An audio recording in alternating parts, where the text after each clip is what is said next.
I'd like that noted for the record. Committee will come to order.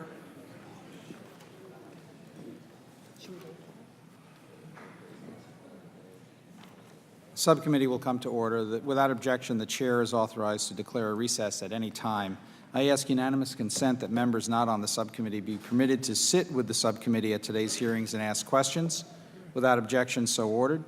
Good morning and welcome to the Subcommittee on Railroads, Pipelines, and Hazardous Materials. Before we proceed with our hearing, I would like to extend our deepest sympathies to those impacted by the recent rail accidents across the United States. Today's hearing focuses on the implementation of positive train control across the United States, and as we have seen, we are in need of an update. PTC is a complex system with a challenging implementation process for the railroad industry. Despite these challenges, safety is always a top priority, and we must investigate and find solutions to implementation obstacles, and that's the purpose of this hearing today. I look forward to hearing from our witnesses today regarding the implementation status of PTC across the United States. I would now like to recognize Ranking Member Michael Capuano of Massachusetts for 5 minutes to make any opening statement which he may have. Thank you, Mr. Chairman. It takes a guy named Fazo to be able to pronounce my name. Thank you.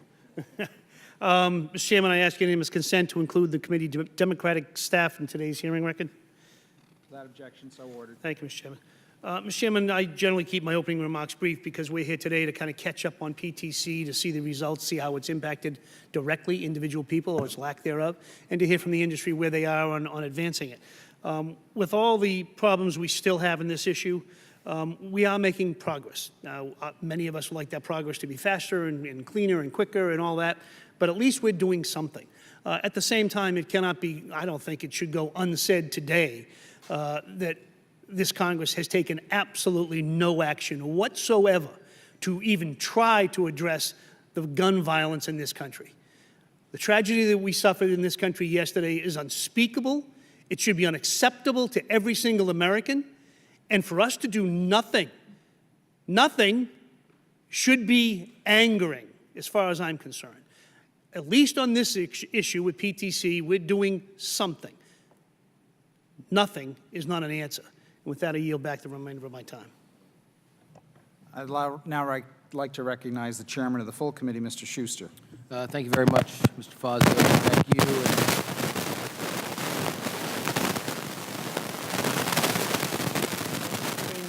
It's going to be like this all day today.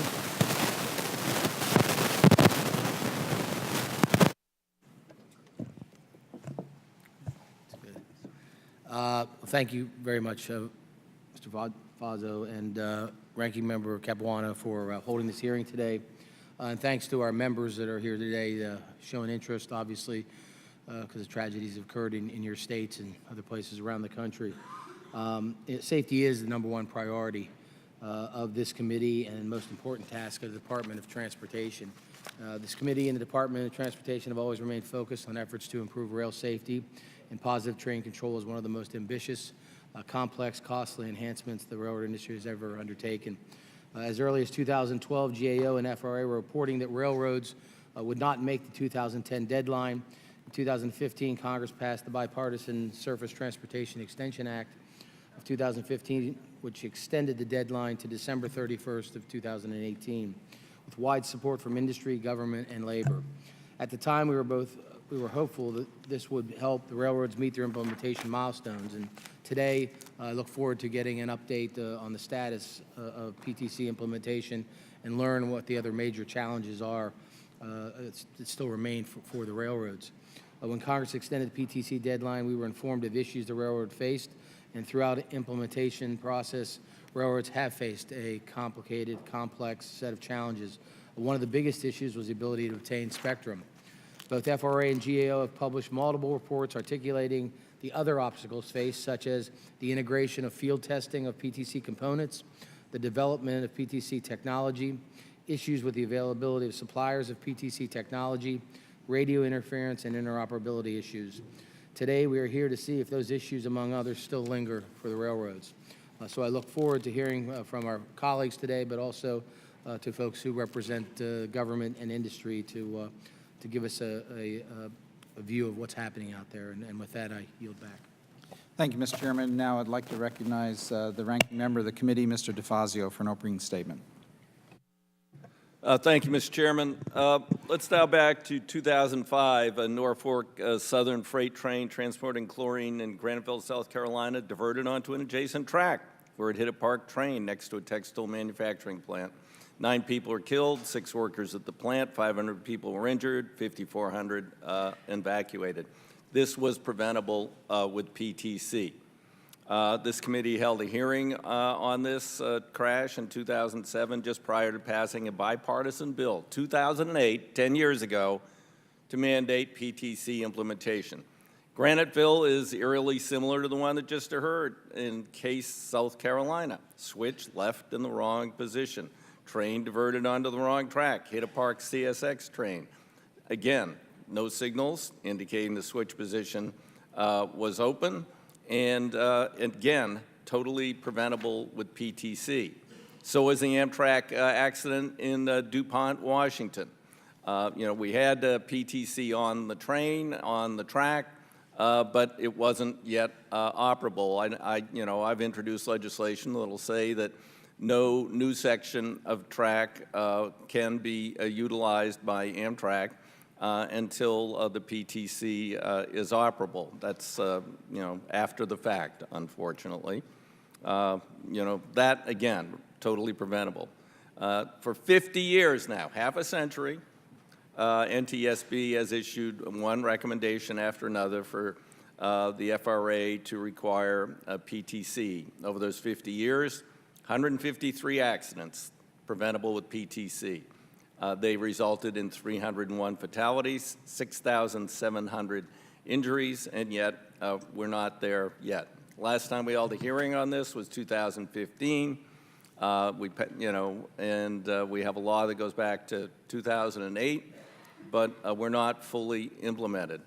I hear a lot about the costs and the complexity. Let's think about the costs and the lives that have been lost and could be lost in the near future because of the lack of PTC.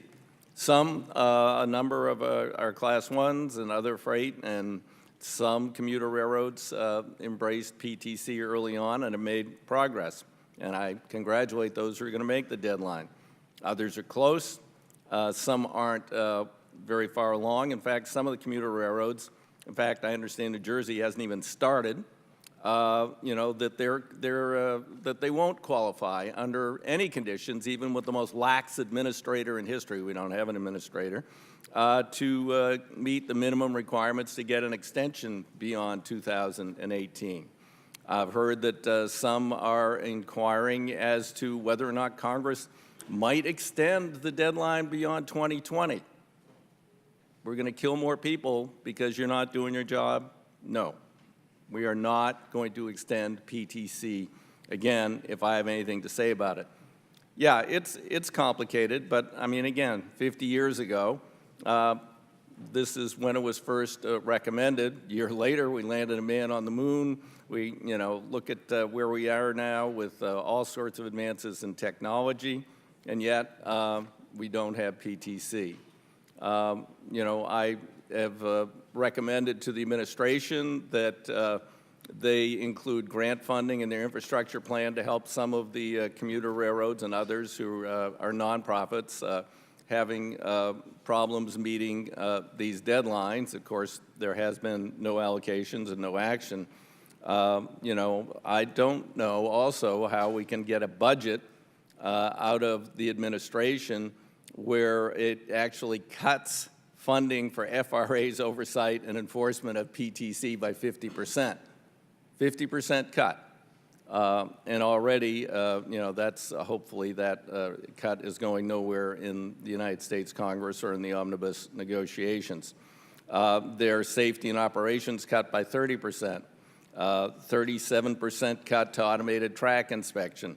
It doesn't seem that this administration is serious about safety, despite the lives lost recently. I hope this committee today in this hearing and with these witnesses can refocus the urgency of this matter, focus the administration on this, and hopefully we will see full implementation by the end of 2018. With that, I yield back the balance of my time.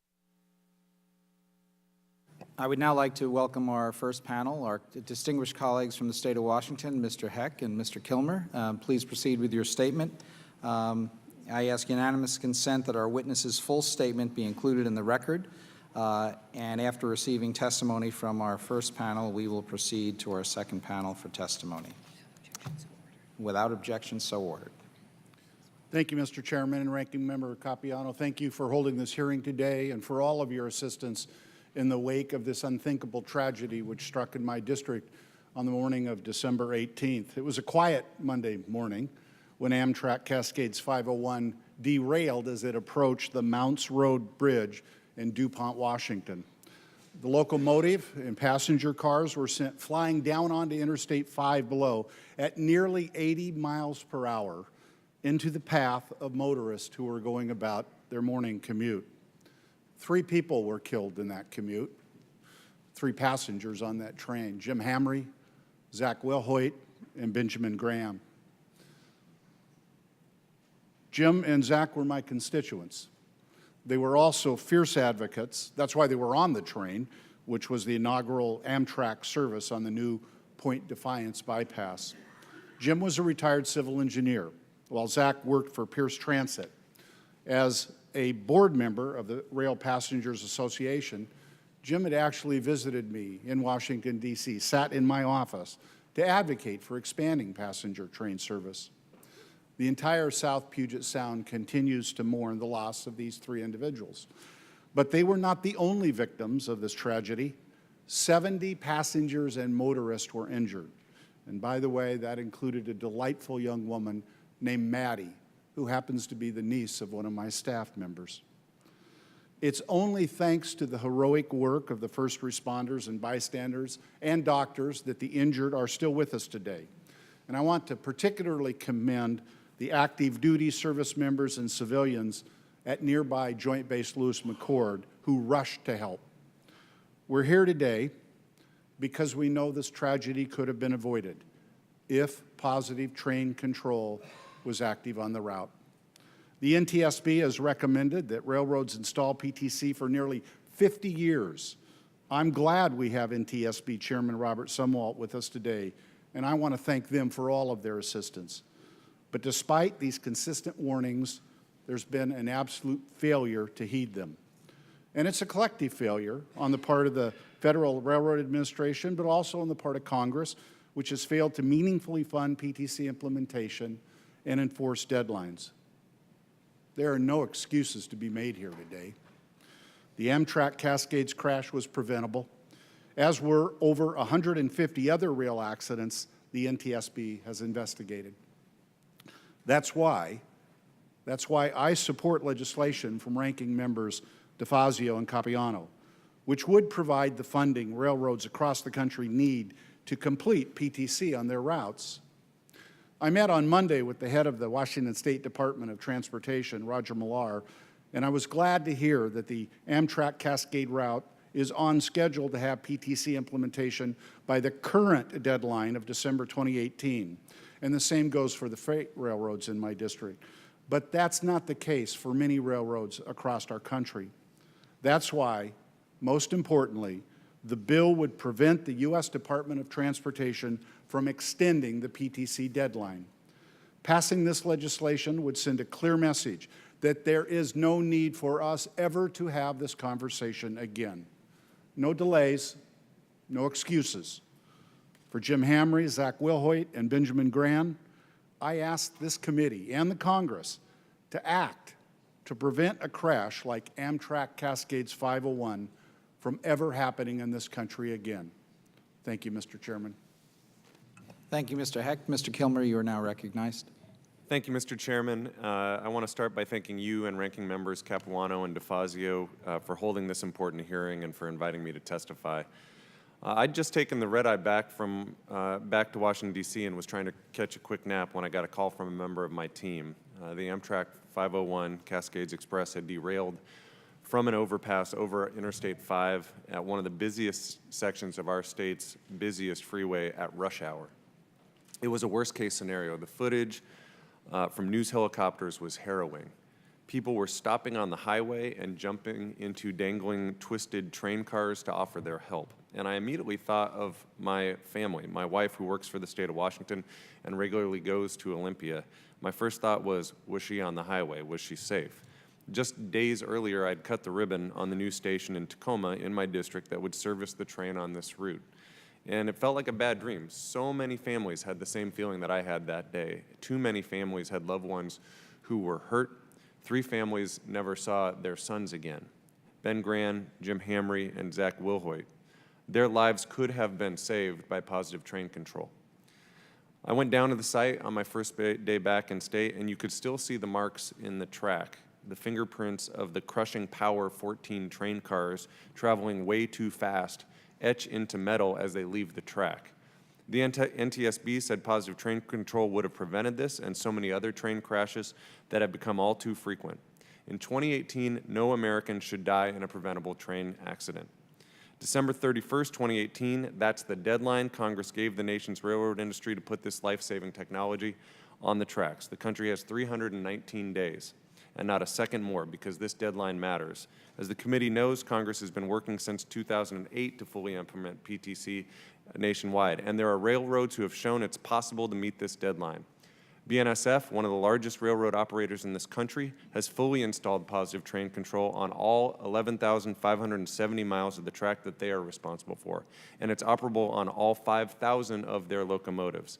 They've shown that with the right investments and oversight, this can be done. But the country won't get there if this body doesn't take this deadline seriously. So thank you, Chairman and ranking members, for taking up our request to hold this hearing today. I also want to thank the ranking members for their leadership on H.R. 4766, a bill that would provide $2.5 billion in grants to help the railroads to put positive train control on the tracks. I'm proud to co-sponsor that bill, and I hope the committee will act on it soon. But funding is just one part of the solution. We also need the Federal Rail Administration to step up and ensure that the railroads are making progress. But I have serious concerns about the agency's capacity to do so, given the recent resignation of the interim administrator. Last month, my good friend, Mr. Heck, and I led a letter to then acting administrator Heath Hall asking for an update on the status of PTC implementation nationwide and the steps he would take to ensure all of our railroads are on track to meet the deadline. And Mr. Chairman, we are still waiting for their response. So I hope today's hearing will provide those answers, because if that conversation doesn't happen, I'm afraid this won't get done. Americans deserve to know the trains they're taking to work or to visit loved ones are safe. They deserve a government that's willing to work together with each other and with the railroads to make this happen. So thank you for accepting our request to hold this hearing and for starting that work today. Gentlemen, thank you for your testimonies. Your comments have been very helpful and thought-provoking. And thank you, Mr. Heck, in particular, for recounting the issues and the lives of those who had been lost on that tragic day. So we appreciate that. I welcome the second panel. Mr. Chairman, while we're getting rearranged here, if I could have unanimous consent to speak for a minute out of order here. So ordered. I've had kind of a tough week, as you can tell from looking at me, and so I missed the fact that we do finally have an individual with experience appointed as head of the FRA, Mr. Batory. So I welcome him there. He's got a tough job ahead of him, and I hope that the committee, soon as he can get settled in, will have him down to discuss this and other important issues. I thank the gentleman. I'd now like to welcome our second panel of witnesses. On our panel today is Mr. Robert Sumwalt, Chairman of the National Transportation Safety Board, Mr. Juan Reyes III, Chief Counsel of the Federal Railroad Administration, Mr. Richard Anderson, CEO, Chief Executive Officer of Amtrak, Mr. Edward Hamburger, President and Chief Executive Officer of the American Association of Railroads, Mr. Paul Skoulidis, President and Chief Executive Officer, American Public Transit Association, and Mr. John Tolman, Vice President and National Legislative Representative of the Brotherhood of Locomotive Engineers and Trainmen. I ask unanimous consent that our witnesses' full statements be included in the record. Without objection, so ordered. Since your written testimony has been made a part of the record, the subcommittee would request that you limit your oral testimony to 5 minutes, giving us more time for questions. Mr. Sumwalt, you may proceed. Thank you, Mr. Chairman. Good morning. Chairman Faso, Ranking Member Capiano, members of the subcommittee, thank you for having us. Since the enactment of the Rail Safety Improvement Act of 2008, the NTSB has completed investigations of 22 accidents that could have been prevented by PTC. Together, these accidents have resulted in 23 deaths, over 300 injuries, and over $126 million in property damage. And of course, we are currently investigating 2 additional recent accidents that could have been prevented by PTC. As you have heard, 2 months ago, on December the 18th, Amtrak train 501 derailed onto Interstate I-5 near DuPont, Washington. The train was traveling at 78 miles an hour around a curve where the speed limit was 30 miles per hour. Our investigation is ongoing. However, this is precisely the type of accident that PTC is intended to prevent. If PTC had been operational, it would have detected the overspeed and taken action to stop the train before the accident. Most recently, early last week, a southbound Amtrak train unexpectedly entered a siding near Casey, South Carolina, and collided with a stationary CSX freight train. Investigators found that the track switch was lined and locked in a position that would divert southbound trains into that siding. The investigation will, among other things, focus on why the rail switch was aligned for that siding rather than the track that the Amtrak was intended to operate over. A fully operational PTC system is designed to prevent accidents where switches are left in the wrong position.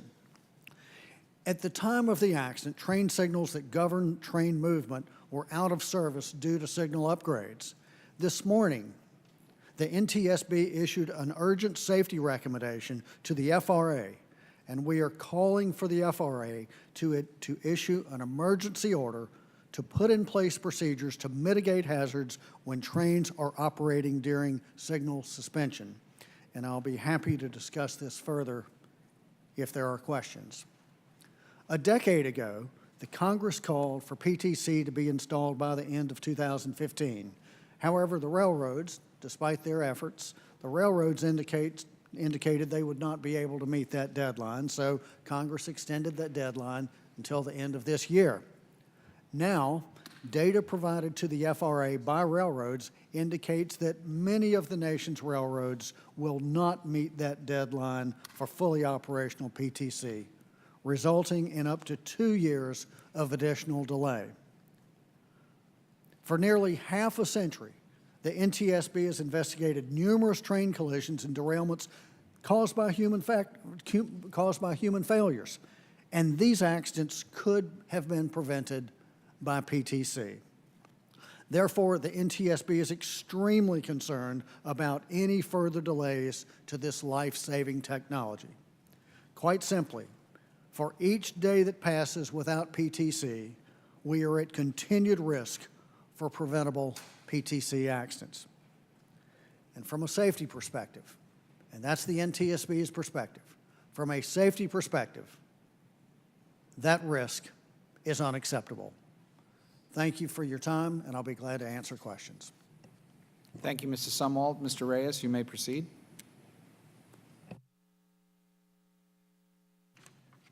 Chairman Faso, Chairman Schuster, Ranking Member Capuano, Ranking Member DeFazio, and members of the subcommittee. Thank you for inviting me to discuss the Federal Railroad Administration's oversight of positive train control implementation in the United States. In light of the recent accidents, much of the nation's time and attention has been rightly focused on ensuring that all critical safety measures are in place within our rail system. Safety is FRA's top priority. Under the leadership of Secretary Elaine L. Chao, FRA develops and enforces safety regulations, invests in rail infrastructure, and conducts research and development to advance innovation.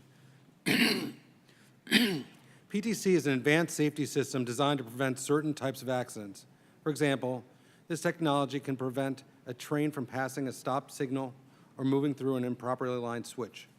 Currently, 41 railroads are subject to the statutory PTC mandate, including 7 Class 1 railroads, 30 commuter and intercity passenger railroads, and 4 short line railroads. PTC systems are being implemented on approximately 60,000 miles of the 140,000-mile national rail network. The Rail Safety Improvement Act of 2008 mandated PTC system implementation by December 31st, 2015. In late 2015, the House and Senate passed the Positive Train Control Enforcement and Implementation Act and the FAST Act. These acts extended the deadline for full implementation of PTC systems to at least December 31st, 2018. These acts also allow railroads to request an alternative schedule with a deadline no later than December 31st, 2020. The railroad must submit a written request to FRA to demonstrate that it has met the statutory criteria for additional time. The FAST Act prohibits FRA from requiring railroads to fully implement PTC systems by December 31st, 2018. FRA considers full PTC implementation to mean that an FRA certified and interoperable system has been fully installed and is in operation by the host and required tenant railroads on all route miles subject to the mandate. Throughout 2017, FRA continued to take many actions to provide technical assistance that help railroads implement PTC systems in a timely and safe manner. On December 27, 2017, Secretary Chow issued a letter to all 41 railroads, stressing the urgency and importance of implementing PTC systems and meeting the statutory deadline. Since December 2017, myself and FRA leadership have met individually with each railroad subject to the PTC mandate to ensure PTC systems are being implemented as efficiently as possible and to identify any challenges the railroads continue to experience. During FRA's recent meetings, railroads commonly conveyed some ongoing challenges, including a limited number of PTC system vendors and suppliers, technical and reliability issues with PTC system hardware and software, lack of progress by tenant railroads on equipping locomotives with PTC, delays in testing interoperability, and lengthy time to negotiate contracts with vendors and suppliers. Since 2009, FRA and DOT have awarded about $2.3 billion in grants and loans to support railroad PTC system implementation, including $925 million in grant funding and $1.35 billion in TIFIA and RIF loans. FRA has a task force of career employees and contractors dedicated to PTC who support railroads implementation of PTC systems. FRA is also recruiting additional staff to help manage the surge as the deadline approaches. In conclusion, railroad successful implementation of PTC systems is a top priority for the department and FRA. Given the complexity of implementing these life-saving systems, it is imperative that the railroads and suppliers focus their attention on meeting the congressional deadline. I appreciate the committee's assistance in ensuring that our nation's railroads implement this rail safety technology in a timely manner. Thank you, Mr. Chairman, for the opportunity to testify. I'm happy to answer any questions. Thank you, Mr. Reyes. Mr. Hamburger, you are now recognized. Chairman Faso, Mr. Capuano, Mr. DeFazio, members of the subcommittee, thank you for the opportunity to appear before you today to discuss positive train control and the progress on implementation of that technology across the U.S. rail network. First, I want to reaffirm the rail industry's commitment to implementing PTC, which we can all agree will, in fact, add an important layer of safety to the nation's railways. My appearance today is specifically focused on AAR's Class 1 freight railroads, their PTC progress to date, how they're working to get it right, and when we're going to complete the job. On all fronts, the Class 1 railroads have made tremendous progress. By the end of 2017, the vast majority of installation was complete. 78% of locomotives were equipped with PTC. 93% of wayside interface units were installed. 97% of radio towers installed. 87% of required employee training done. Furthermore, at the end of 2017, the Class 1 railroads already had in operation more than 30,000 miles, 56% of the required PTC network. As the law clearly states, By the end of 2018, each Class 1 railroad is required to complete the installation of all wayside, back office, and locomotive hardware required for PTC. Each Class 1 railroad is required to have implemented PTC on at least 51% of its route miles or territories, and they must meet or exceed, all Class 1 railroads will meet or exceed this statutory requirement. But as I mentioned, not only do you have to install it, you have to make sure that it works. PTC development has been an immensely complex undertaking from day one. Railroads have focused on developing and testing technology that would meet the RSIA requirements, especially nationwide interoperability. From developing essential software and hardware, rigorous and repeated testing is the only way to ensure this system works as intended. In addition to initial testing in a simulated laboratory environment, these components must be installed and exposed to day-to-day operations to verify that each individual part and the system as a whole will function properly. As this subcommittee knows, we don't operate in a laboratory. We operate in various climates and weather conditions outside across the country. When there is a failure of even a single PTC component, trains are not able to operate normally on affected rail lines until the failure is corrected, a situation railroads are currently facing as PTC is rolled out. The railroads are working hard to limit negative impacts on their customers, both passenger and freight, but this unfortunately will be a fact of life, particularly until the system fully matures. Additionally, it is common for one railroad's locomotives to operate on another railroad's tracks, and PTC systems must be fully interoperable across all the nation's railroads, again, including passenger and freight. This adds another layer of complexity to the testing. Ensuring this interoperability is no easy task, and all railroads will continue to resolve challenges that will inevitably arise, and which Congress anticipated and provided for in its 2015 law. In light of this law, it is critical for FRA to clarify and apply its regulations, not updated since the passage of the 2015 law, to account for the fact that different railroads will meet full implementation at different times. After all, the intent of the early adopter provision was to encourage each railroad to achieve full implementation as soon as practicable. So what can we expect in the future to complete the job? By the end of 2018, each Class 1 railroad will have completed PTC installation. 100% of wayside, back office, and locomotive hardware installed, 100% of spectrum in place, 100% of required employee training complete. When it comes to route mile operations, approximately 80%, or over 40,000 miles, 80% of all PTC required network miles will be in operation by the end of this year. While several Class 1 railroads plan to be fully implemented by the end of 2018, all Class 1 railroads will be 100% implemented no later than 2020. The bottom line is, each day the PTC footprint is expanding, meaning that each day risk is being reduced on the nation's rail network. Look forward to answering your questions. Thank you, Mr. Hamburger. Mr. Anderson, you may proceed. Thank you, Mr. Chairman, and thank you, Ranking Member and members of the committee, for giving me the opportunity to speak to you today. My name is Richard Anderson, and I started on January 1 at Amtrak as the President and CEO, following my tenure as being co-CEO since last July under Wick Moorman. Previously, I served over 17 years as the CEO of Delta Airlines, the CEO of Northwest Airlines, and the Chief Operating Officer of Northwest Airlines. Previously, I also served as the President of the Commercial Businesses of United Health Group, and I would note I started as a felony prosecutor in Houston, Texas. After 45 days on the job as the only Amtrak CEO without a background in rail, I have a novel perspective.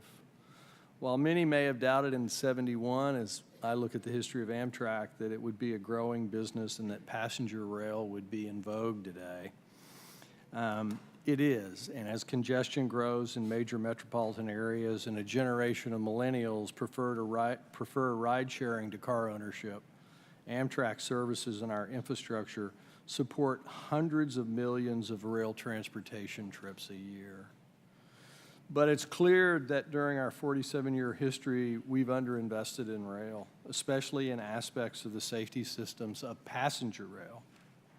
Amtrak is operated essentially as a freight railroad carrying passengers rather than a world-class passenger transportation company. Our freight partners have done an incredibly good job significantly improving safety across all the Class I railroads, and the records show that. Mr. Anderson, could you try to speak more directly into the mic? Oh, sure. That helps. That helps, yes. Maybe it's a good idea to not. Can you repeat the part about the freight rail? Yeah, repeat the part about the freight railroads. Passenger rail must adhere to a much higher standard because our trains will carry over 300 human beings. So we have to, as an industry for passenger rail, establish a much higher level of care and a standard of care. With passenger rail now a significant component of our nation's transportation system, we must increase our level of sophistication and investment. And we have begun this process at Amtrak, and we're going to bring the safety culture and the safety operations of aviation to passenger rail in America. The recent incidents, Train 501 in DuPont, Crozet, Virginia, Train 91 in Casey, have conclusively demonstrated the pressing need for an SMS system at Amtrak. Toward that end, we hired a new Executive Vice President and Chief Safety Officer, Ken Highlander, reporting to me.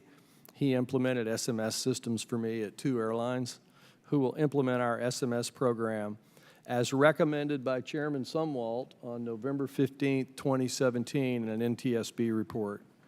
An SMS system is a proactive management system that has been the foundation of the tremendous safety progress in aviation. This is a solved problem.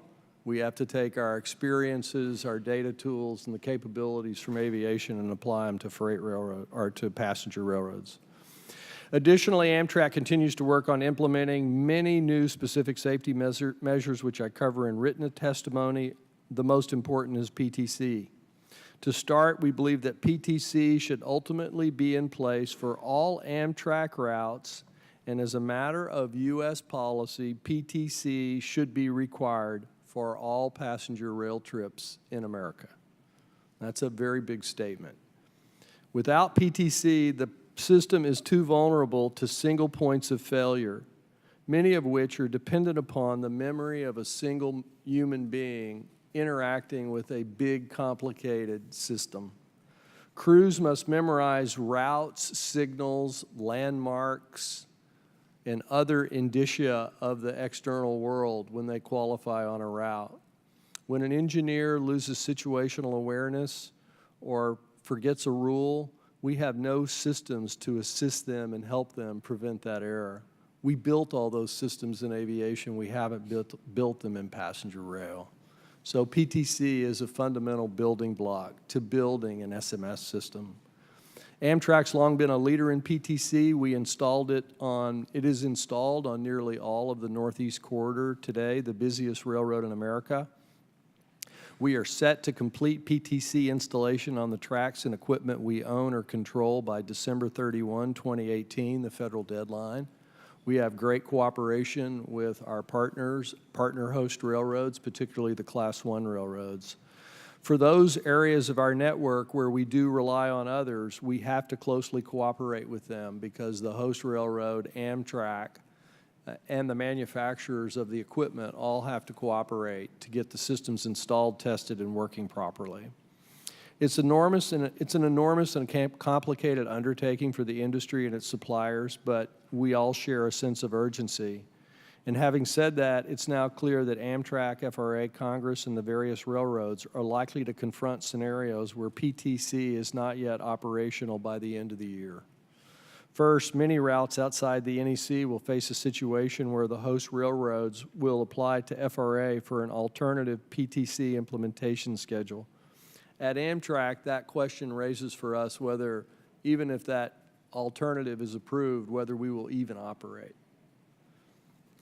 Second, there are host railroads that appear unlikely to achieve sufficient progress to apply for the alternative PTC implementation schedule, and for those segments, Amtrak will suspend operations.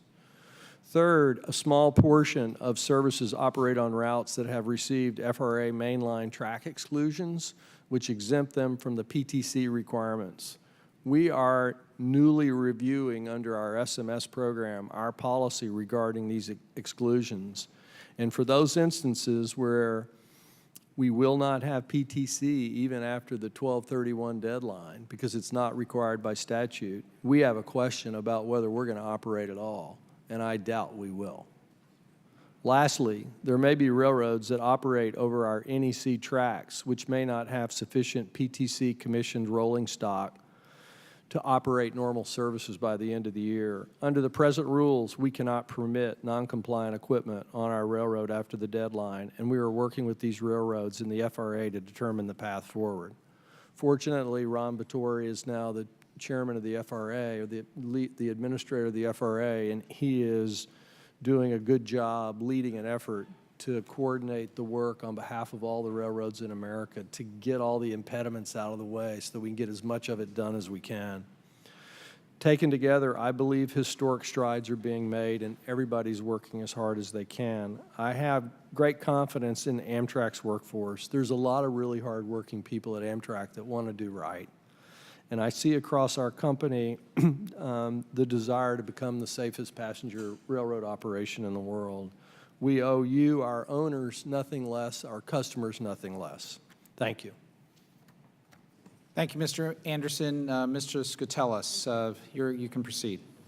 Vice Chairman Faso, Ranking Member Capuano, members of the subcommittee, thank you for the opportunity to testify today. I'm Paul Skoutelas, President and CEO of the American Public Transportation Association, known as APTA. I have submitted a detailed written statement, but want to highlight a few key points with you. First, I want to reiterate APTA's unequivocal commitment to safety, including positive train control installation. Safety is APTA's #1 priority. As a former transit agency CEO, I know that safety is more than an operating principle and a promise to our riders. It's a core value of every public transportation professional. APTA is an industry-recognized standards development organization. We created the Rail Transit Safety Audit Program in 1989, which all commuter rail agency safety management program plans are based upon.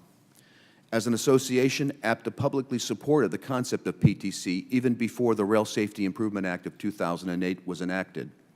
We have also brought together key stakeholders through PTC technical summits, user groups, and other programming that we do at APTA meetings and conferences, foremost in an effort to tackle the complexities of installing PTC.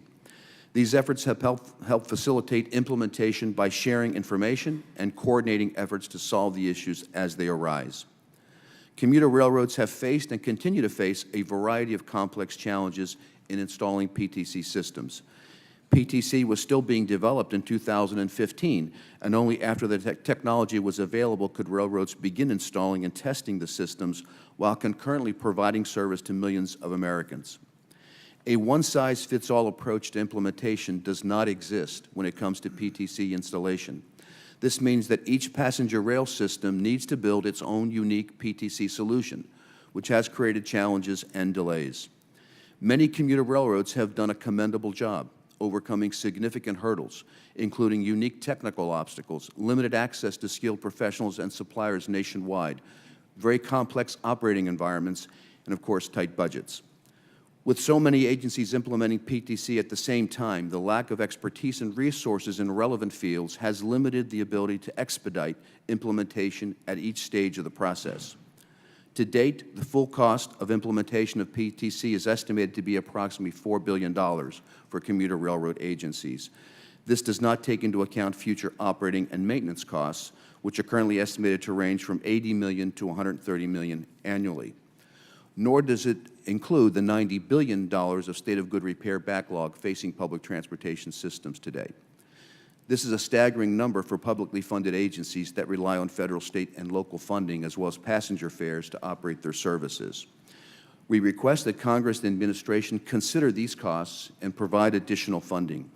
The public transportation industry is also concerned that FRA may not have enough highly skilled staff to respond to the magnitude of documentation that's required for PTC approval, especially as we approach the end of 2018. APTA urges Congress to ensure FRA has the resources and technical staff available to facilitate PTC implementation. APTA continues its active role in support of PTC installation and implementation. We are committed to becoming a safer industry every day. In pursuit of this goal, APTA will continue its technical user group meetings and hosting various forums which have proven to be indispensable to the industry. These sessions have brought a focus on lessons learned from those who are further along in implementation, and they work to establish common formats for critical submissions and actions which will facilitate a faster review process by FRA. APTA will also continue making PTC implementation a key topic, an urgent topic at its major meetings throughout the year. Let me close by saying the public transportation industry relies on public support and public trust. Our transit systems recognize that we must earn that support and trust every day.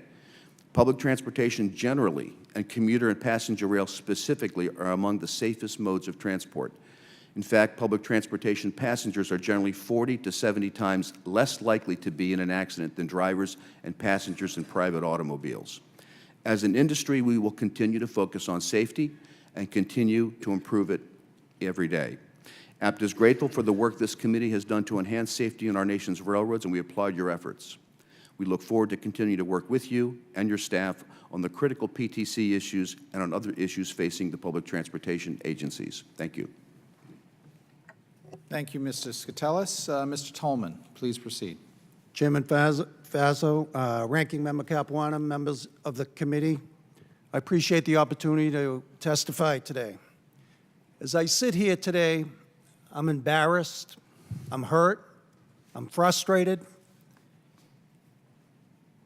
and nearly distraught that we are here once again to discuss a major safety issue that was recommended a long, long time ago.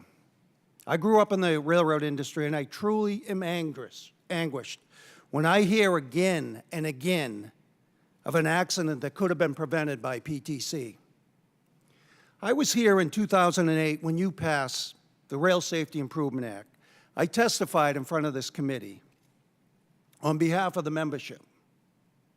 One of our members' parents was here trying to educate Congress in hopes that their 28-year-old son, Chris Sealing, would not die in vain on January 6, 2005. He lost his life in an accident very similar to the recent accident in South Carolina that the NTSB said could have been prevented by PTC.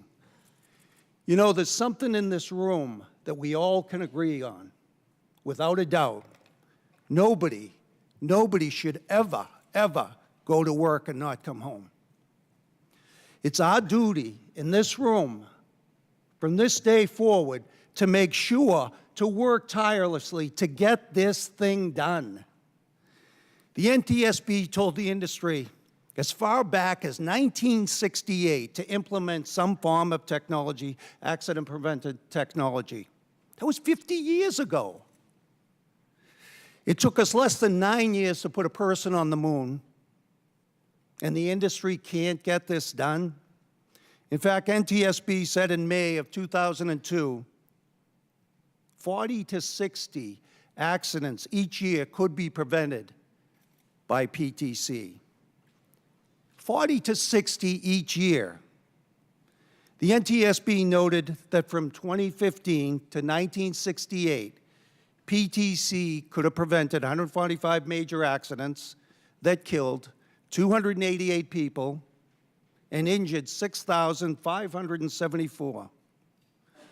When the agency first had recommended the technology, official damages have totaled hundreds of millions of dollars, not counting the economic and emotional burden borne by the victims and their families. These numbers do not include the recent accidents outside of Tacoma, Washington, that claimed 3 lives and injured 70 people, or Casey, South Carolina, collision that killed a locomotive engineer, Michael Kemp, age 54, one of our members, and conductor, Michael Sella, age 36, a SMART member, and injured 116 people. While the NTSB is still investigating these tragedies, they have stated publicly that PTC could have prevented both of these tragedies. Now, some might say that I'm not being fair, because there are railroads that are going to get this done by 2018, and I sincerely applaud those who do. But there are several others that won't get this done by the deadline. Mr. Chairman, if I may take an opportunity to mention a few other safety issues that the industry hasn't addressed. And the number one issue, unsafe issue, is fatigue. This issue is as old as everybody in this room. The Rail Safety Improvement Act amended U.S. Code Title 49 by adding Section 20156, titled the Railroad Safety Risk Reduction Program, mandating that the FRA require the railroad to develop jointly with labor and update at least every 2 years a fatigue management plan for safety-critical railroad employees to reduce the likelihood of accidents, incidents, injuries, and fatalities caused by fatigue. To date, this process remains stalled, and to say we need to treat sleep apnea to fix fatigue is like the industry is treating a symptom and not the disease. Another issue I'd like to mention is the Safe Freight Rail Act, which would require freight railroads to have two-person crews on all freight trains, just like Congress mandated the airline industry do for safety. The conductor works to support the engineer in the safety operating the train, observing all train and track conditions. Having two federally certified people in the locomotive cab is not a waste of money or an outdated practice.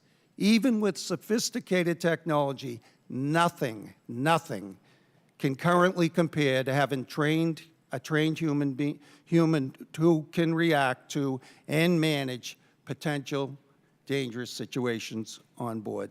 Thank you, Mr. Chairman. Thank you, Mr. Tolman. I will begin questioning, and we'll limit questions to 5 minutes. Pardon me? What I wanted to ask the panel, in your view, what are the single biggest obstacles we have to implementing this? Is it technology? Is it money? Is it the timeline that has already been extended? Perhaps starting with Mr. Reyes, if we could respond to that. Because the public definitely is perplexed at this question. All right, as I stated in my opening. Pull the mic closer. Okay. As I stated in my opening, on December 27th, Secretary Chow sent a letter expressing her concern about the implementation of PTC and the urgency that it get done. We met with 41 railroads, 30 commuter, 7 Class 1 railroads, and as well as Amtrak. And what we're finding is that the issues are really that there's a limited number of vendors and suppliers. The Class 1s and many of the commuter railroads share the same vendors. There are also issues with reliability. As the railroads are installing 100% of their equipment, and as they're getting their back offices up and doing revenue service demonstration, they're finding that there are false stops, and so it takes a while to work out the problems with the software. So that is a problem. There has not been many the commuter railroads that have stated that money is really the issue. My agency, FRA, and Federal Transit Administration have issued about $2.3 billion in loans and grants for the railroads for them to implement this.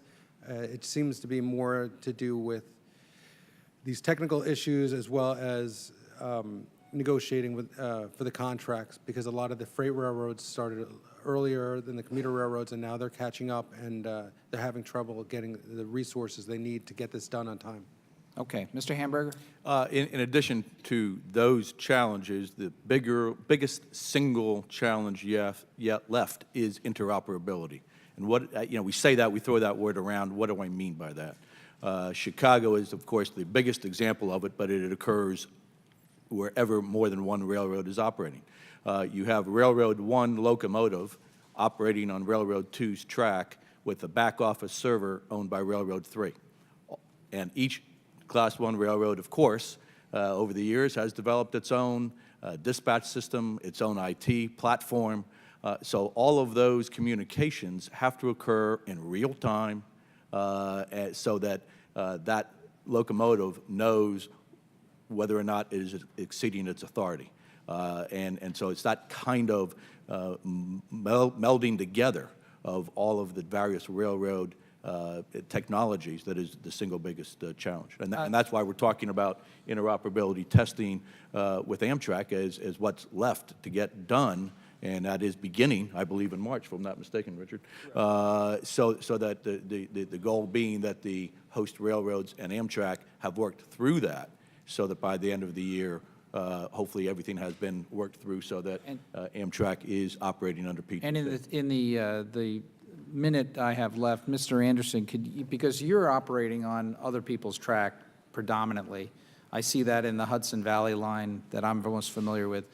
Can you discuss the interoperability issue in terms of how Amtrak is trying to relate to this? And we saw the Metro North accident that we had on that line, which you all operate over. Talk to us about the difficulties of operating on track that someone else owns.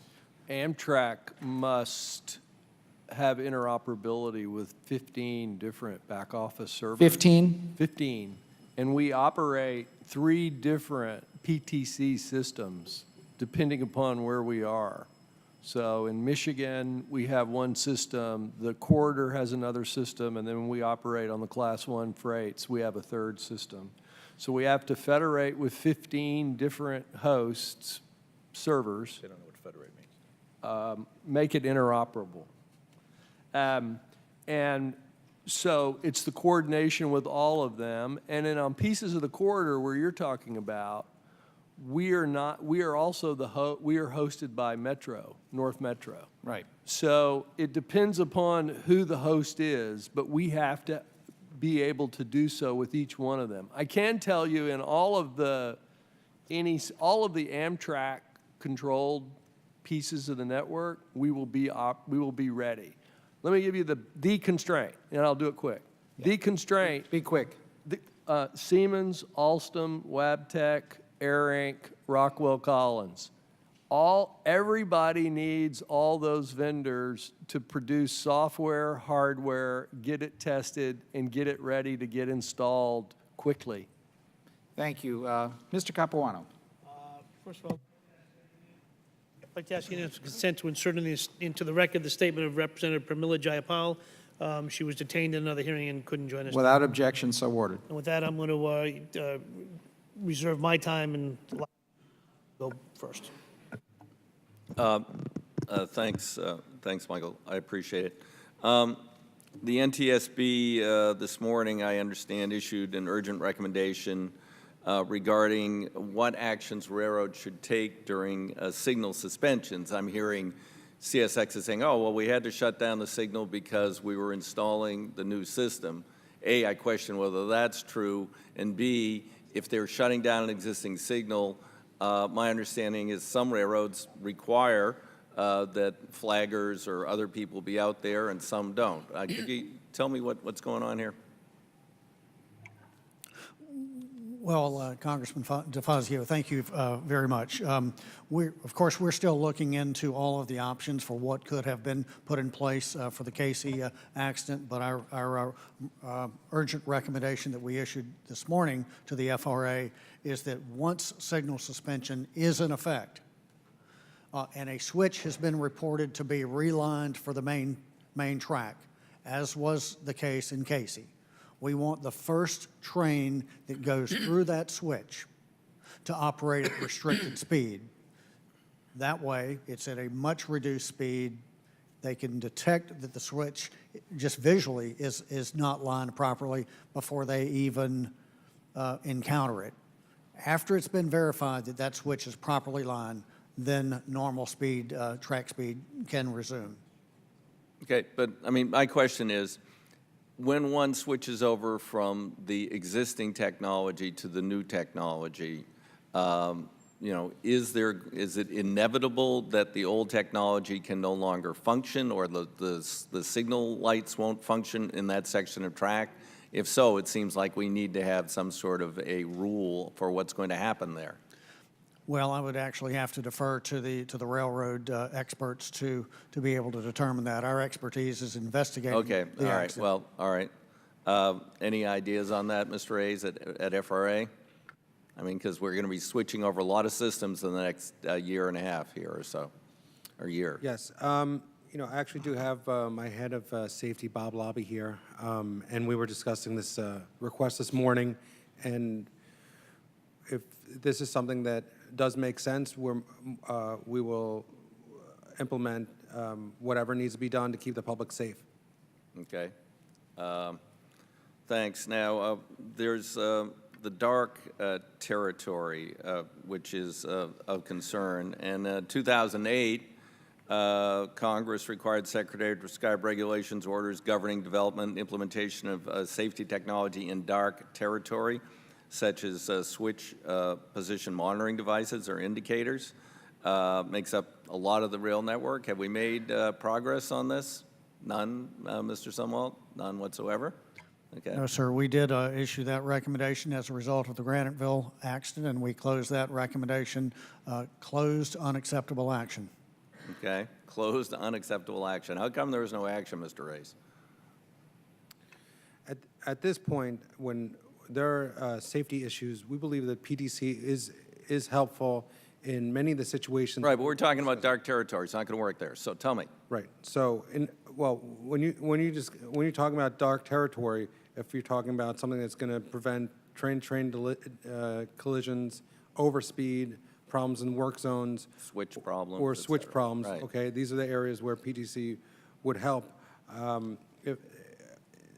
PTC, I believe, is helpful throughout many of the situations. Okay. It is my understanding, if I might jump in, Mr. DeFazio, Yep. that in fact, positive train control in dark territory, switch indicators are being installed and will be part of the final PTC Okay, so system. they will that show will, up on the. that will address They will the, show up on the screen, on the train. It will. I don't know exactly the technical way it is working, but it is designed to achieve what you want to achieve, and that is to not give the train authority if the switch is in the wrong alignment. Correct. Right. That's I mean, one of the see- requirements. Mr. DeFazio, if I may Yeah. speak to that. Switch point indicators could be radio transmitted to a dispatcher that would tell the train that the switch is open and improperly lined. That could have happened when they took that track of section in South Carolina out of service. They could have had a switch point indicator there and told them that the switch So is improperly lined. the technology exists today, you're saying? Technology has been studied by BNSF Railroad since '04, and it does exist. It is, I believe it's ready, willing, and able to be implemented. And, you know, And I believe the answer to Mr. DeFazio's question is that it is being implemented as part of positive train control in dark territory. So All right. that's yeah, okay. you said that, but there's 40, I'm- 40 That's the answer to his Okay, question. I'm over in my time, but we will need to get into this a little more because this is a major issue, particularly for Amtrak. So thanks very much. Thank you. Gentleman from Texas, Mr. Weber. Recognized for 5 minutes. Thank you, Mr. Chairman. Golly, so many questions. So let me just get to a quick one. Positive train control, Republican retreat last week, there was or I guess it was last week, there was a collision. Does PTC identify vehicles coming to the intersection? No. Is there any thought about that? That certainly is something I assume once the PTC system is installed, I think railroads will be taking a look at what additional PTC 2.0, so to speak, what additional things can be done. And obviously, grade crossing safety is something that will have to be looked at. It was mentioned earlier, and I forget which one of y'all said it, that there are a limited number of suppliers for this information, or I mean for this technology, and the choices are few, I guess. How do you get to the point where we have and then you mentioned, I think, Ed, you mentioned different IT platforms. How do you get to the point where you have interoperability, where you get to the same platform in one system? What does that look like? Anybody? You're going to throw that on Anders. Amtrak has 3 platforms, and there's nothing technologically that prevents the 3 platforms from interoperability, or for us to be able to operate our railroad with 3 separate PTC platforms. Now, we're going to have some locomotives that are double equipped, so they have the hardware in the cab of the locomotive for both the Michigan service and the service that we operate over the Class 1 host. But you'd like for better simplicity, but it is what it is, and it can be made to work fine. I believe the word federated is what the technical folks use to describe the pipe of communication between a back office server and the locomotive, and between the locomotive and the other railroad's back office servers. And so that has to be established on basically a bilateral basis between every railroad that is operating over your track. And the Class 1 railroads operating on the Northeast Corridor have to be dual equipped as well, because they have to be able to work with Access, is the name of the Amtrak system, as well as IETMS. So Let's stay on. I think Mr. Scutell. If I could just add a Yes, quick sir. point to that, just to say that the commuter railroads really operate of kind of a diverse operating environment. For the most part, many of them operate with freight railroads, and so the PTC solution has to be one of interoperability, as you've heard. In the cases where they're operating alone, where there's no freight, then they perhaps can operate with a different, more simplistic PTC solution. But again, there's so much diversity among the railroads, the commuter rail side, and where they operate, the operating characteristics, the layouts of their trackage and so forth, that it really does take a unique PTC solution for each one. And that's an interesting thing about Amtrak, is looking through the percentages here, it looked like the rest of the other rail lines, and I didn't do all the math, but they talked about, the amount of training for their people. They talked about the length of tracks and so on and so forth.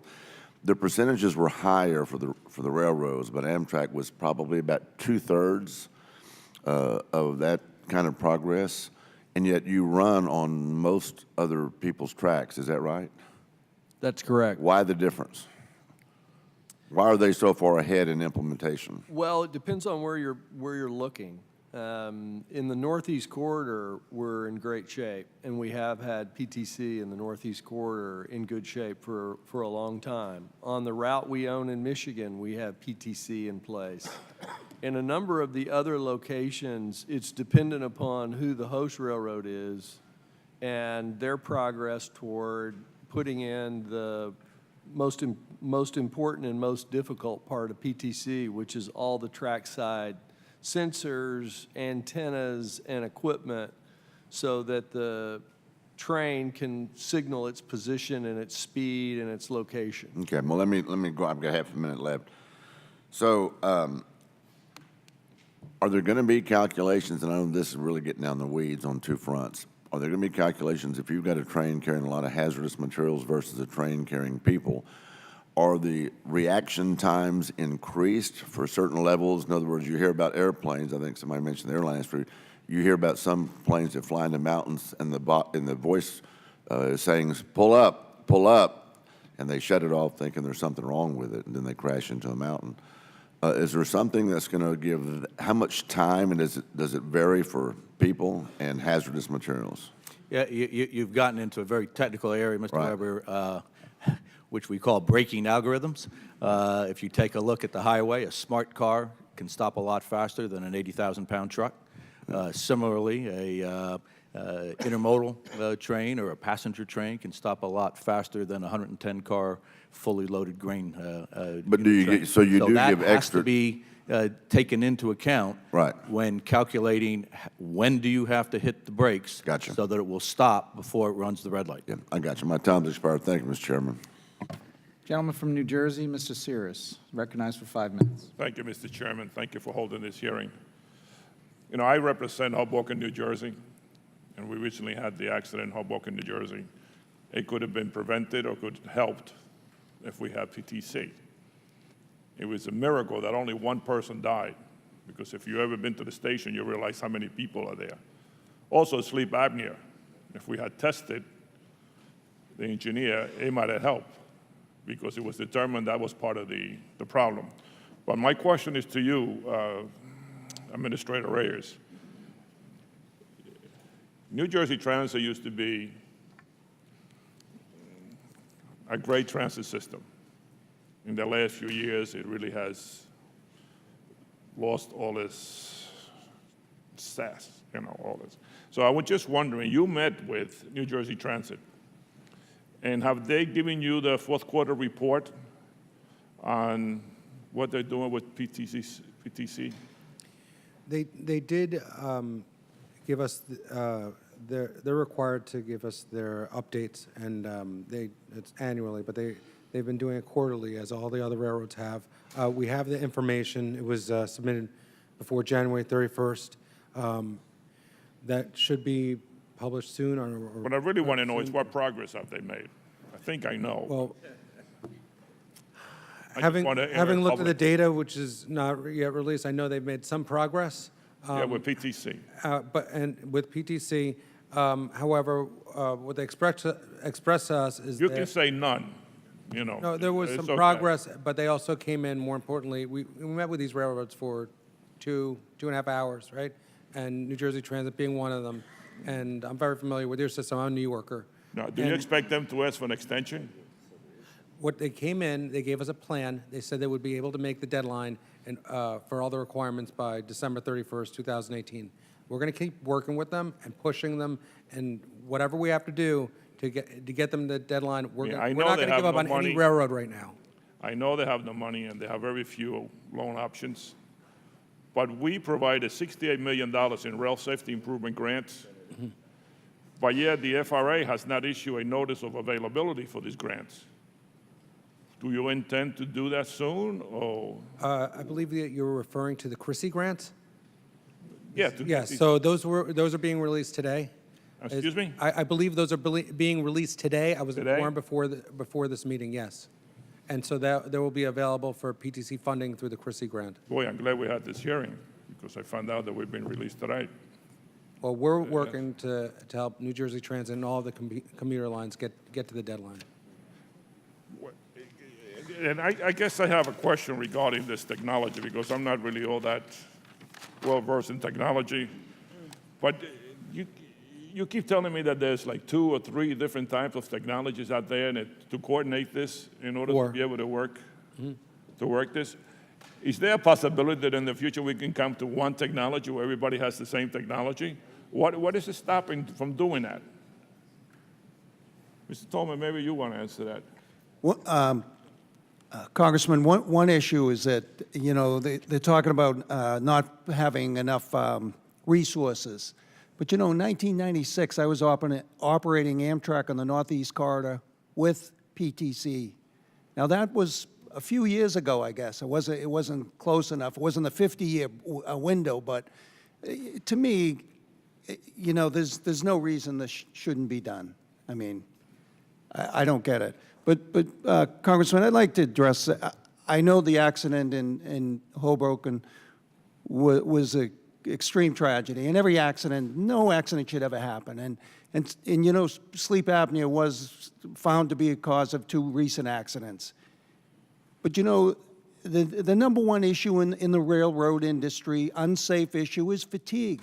And that encompasses everything around that would have taken care of. If we addressed that with the Rail Safety Improvement Act in 2008, we would have addressed sleep apnea as a whole issue, whole part of the issue. It's a minor part of the fatigue issue, but I'm going off on a Thank tangent. you. I don't mean to. And Mr.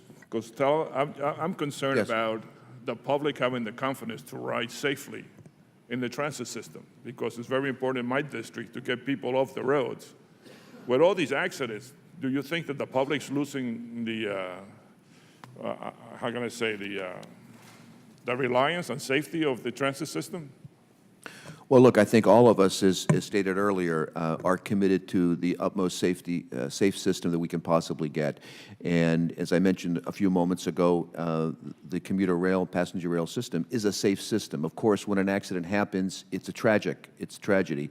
And we feel for the victims, and we know that we need to continue to work towards a safer system. I don't believe that the public necessarily feels that they're not, but we need, as professionals, to provide the very, very best service and safety that we possibly can. My time is up. Thank you very much, Chairman.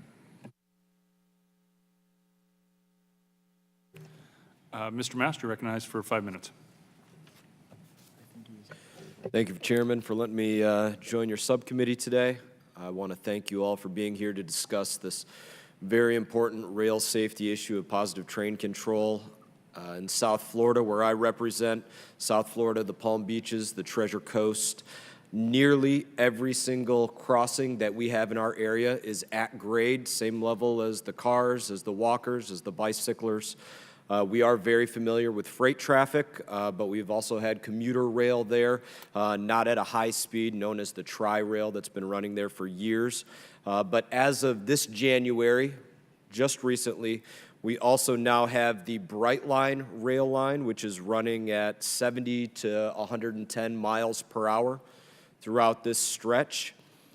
In the Brightline's first week of operation alone, the first week, 3 people were struck. There have now, since then, since it began in January, there have been 4 fatalities since January, numerous non-fatal accidents, and there was just 1 more last night, which we are still gathering details on. So, Mr. Reyes, you are the chief counsel for the Federal Railroad Administration, whose mission is rail safety movement. Mr. Sumwalt, you are the chairman of the National Transportation Safety Board. So I would like to know, are the NTSB and the FRA, are they aware of these incidents? Thank you, Congressman. This is an issue that we are very concerned about at FRA, to make sure that people that are trespassing at grade crossings are aware. So yes, of the you are danger. aware of the We're incidents? absolutely aware. Mr. and- Sumwalt, you are aware of the incidents? Yes, sir, we are. Thank you very much. Does the Brightline currently implement PTC rail safety measures? Yes, they are currently operating on PTC. They are operating. And why? Could I just check with my safety advisor, because I know it might be a different version of what we're talking about? Please do so. We would love to know the exact fact. Yeah, it's called the ATC system, and hang on a second. When are they going to have that all? They still have to do some functionality. Okay, so they have a system called ATC. They're doing some testing, and then it will be fully implemented as soon as the testing is finished. But it is currently on that system. So is there currently an investigation as to why the ATC has not been effective in preventing? Well, ATC or even full PTC would not be effective when people are crossing at grade crossings against the flashing lights and the gates being down, right? What PTC does do, it stops train-to-train collisions. It stops trains that are in overspeed situations, say they're going way too fast, 70 or 80 in a 30 zone. If there's a designated area where there's work crew, PTC would be programmed to slow down or stop before that area, and also if there's a misaligned switch. However, with grade crossings, PTC is not programmed or mandated to address that situation. That type of situation could be improved by improving grade crossing maybe moving them further away or technology. There's a new technology that we're researching at FRA that would issue an alert on cars or cell phones before they hit the grade crossing. But the main thing that is really most helpful anywhere is awareness, and to let people know the dangers of crossing against trespassing onto track. We have invested. Thank you, Mr. Reyes. Mr. Anderson, you Mr. stated in Master, your if I could comments. just jump in there. Current PTC. Maybe in just a moment if I have more time. Yes, sir. Mr. Anderson, you said, quote, passenger rail must have a much higher standard. You're the chairman of Amtrak, the CEO of Amtrak. You know about passenger rail. Does what I just mentioned to you about those incidents all since January seem like a higher standard to you? And do you believe that there's more of an impetus for safety with each mile per hour that we are going faster, 161 feet per second, 110 miles per hour? Actually, the data would show that the number one issue we have with rail safety across America is grade crossings. We have about 2,000 incidents a year in our country, and it is probably the single biggest issue in terms of safety of people. There are far more people that are hurt or injured or killed in grade crossings than anything else going on railroads. And I would note that, you know, the FRA administers a program every year for states, and we're investing about $230 million a year in grade crossing grant programs through the FRA to states and local municipalities to rectify grade crossing to prevent these terrible accidents. Thank you, Mr. Anderson. Mr. Thank Master, you. time's expired. Mr. Larson, recognized for 5 minutes. Thank you, Mr. Chairman. Mr. Chairman, I would like my statement submitted for the record. Without objection. Thank you. Mr. Stonewall, I just want to go back to Washington State and the DuPont tragedy. Sound Transit reported that, you know, the PTC system was online, was not operational at the time of the accident. So I recognize the investigation's ongoing. Would you elaborate, though, on NTSB's latest findings regarding PTC in this particular instance? Congressman Larson, thank you. As you pointed out, the investigation is ongoing. We're trying to untangle all of the aspects of that accident. There are no current updates available. There are no current updates available? Yes, sir, that is correct. All right, thank you. Mr. Reyes, the DOT's proposed budget for 19 states your agency will continue to target its resources at the most pressing safety challenges, including implementation of PTC. However, I just was wondering how you plan to meet those objectives with just half of the federal funding that you've received previously. The proposed budget does not significantly change our funding for our safety programs. There was in the budget, there was a new look at funding for long-distance rail and Amtrak, so that's really where the money's coming from. But we're going to continue the same level or more of this. We have the same staff, we have the same programs, and we're going to continue making safety number one priority at our agency. I'm glad to hear you want safety to be number one priority, but I just, you know, given the proposal, I've got some scratching my head about whether you'll be able to accomplish that.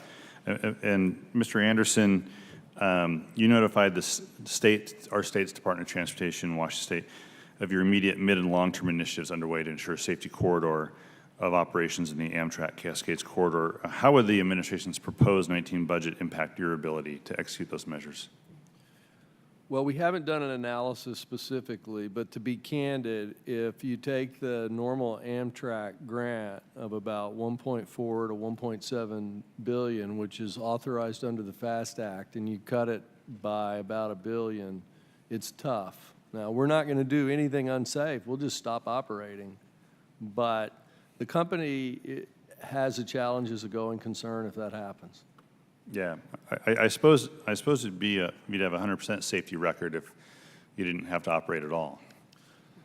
Well, that's not a very good answer. It isn't a good answer, and I know, and I'm just saying you're stuck with this proposed budget that apparently, because Amtrak in order to fund FRA.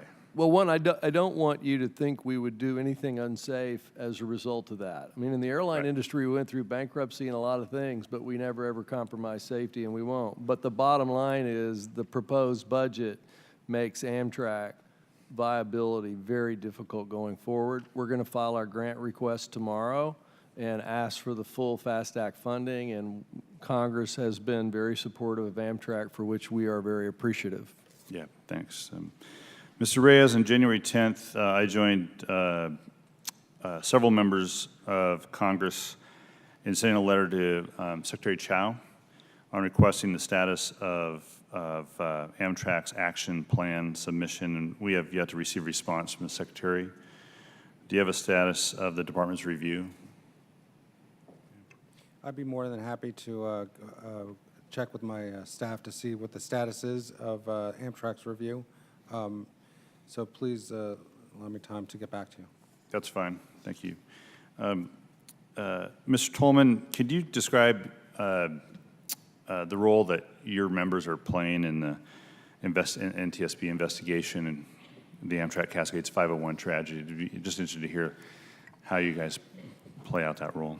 Yeah, thank you. We have the BLET and the Smart Transportation Union, and any other issue that is in any other, like if it's a maintenance away, they're involved.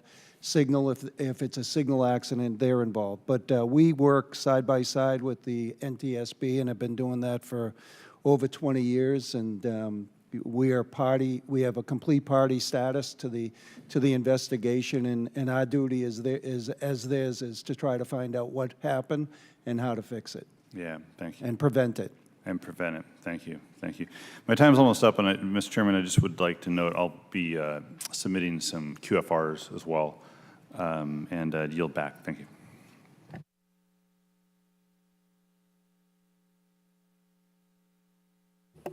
Thank you, Mr. Larson. I now recognize myself for 5 minutes. Mr. Zumwalt, first specifically on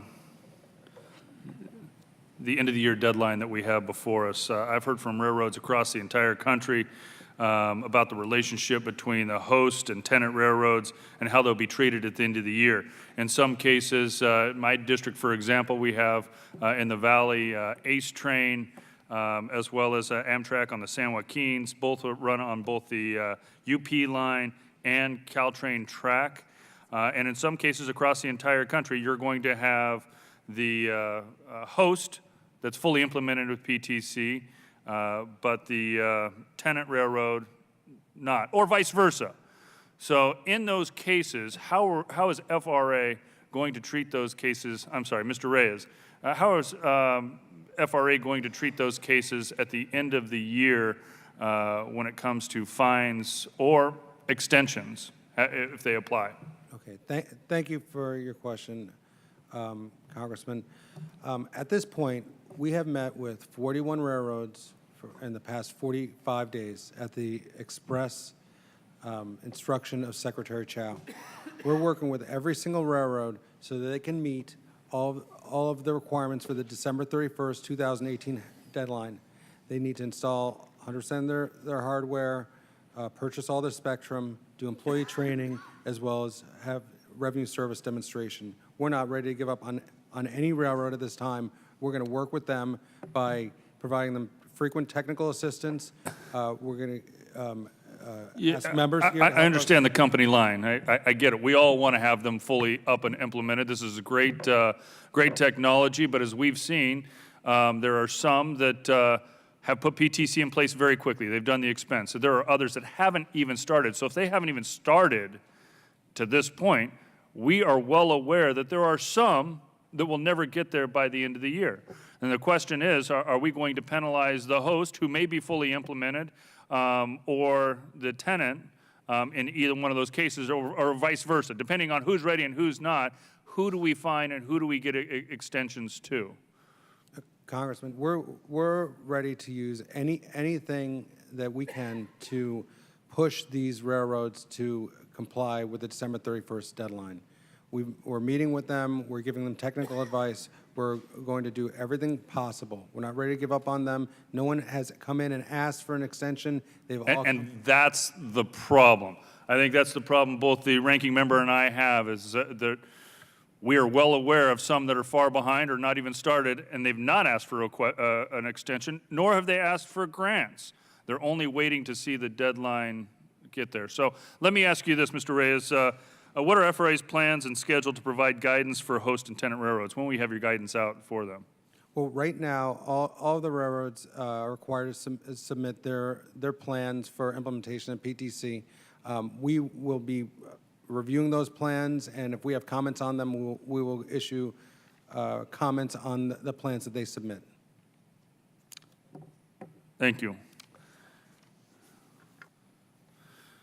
And my time is limited on this round, but I do want to get one thing out there. Mr. DeFazio and Mr. Capuano have a bill, H.R. 4766. I agree with the premise of the bill.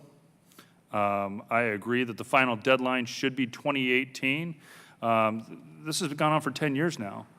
It ought to be very obvious what needs to be done and how this should be implemented. The question that I have, again, there are so many different entities out there that either have not filed for an extension, they've not made it aware to us where they're at in the timeline, or three, they've not come and asked for grants. There are a number of railroads that I've reached out to and said, what do you need? Let me help you get to this grant process. And they've told us, nope, we're fine. So I think that we're in a real quandary here, on the ranking member's bill. I do have concern and question about the $2.5 billion in new grant program when there's $31 billion out there available today. The last bill we did, we allowed RIF loans to be used for PTC, which Amtrak should have utilized in a greater fashion, and others.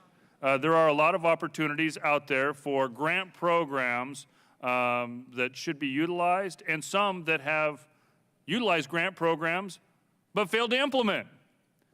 So there are a number of other questions, and I will address some of this in my closing, but I have to just say that I do agree with the ranking member of the full committee and ranking member of this subcommittee that this 2018 deadline is a real deadline and one we've got to address.